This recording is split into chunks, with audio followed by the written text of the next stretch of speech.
Jom saya ajarkan 3 perkara tuan-tuan dan puan yang akan mampu mengubah kehidupan kita. Pertama, tolong jaga solat di awal waktu. Kalau kita boleh mengutamakan Allah dalam kehidupan kita, whatever apa sahaja yang sedang kita lakukan, kita dahulukan Allah di awal waktunya.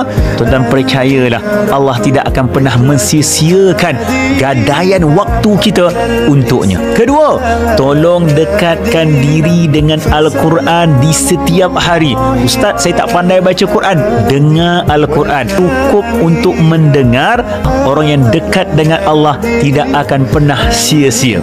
Yang ketiga, iaitu salawat dan salam kepada baginda Rasulullah sallallahu alaihi wasallam. Allahumma salli ala Muhammad wa ala ali Muhammad. Dengan satu salawat, Allah hapuskan 10 dosa kita. Dengan satu salawat, Allah naikkan 10 darjat kita. Hanya dengan satu salawat, Allah datangkan 10 kebaikan dan rezeki kepada kita.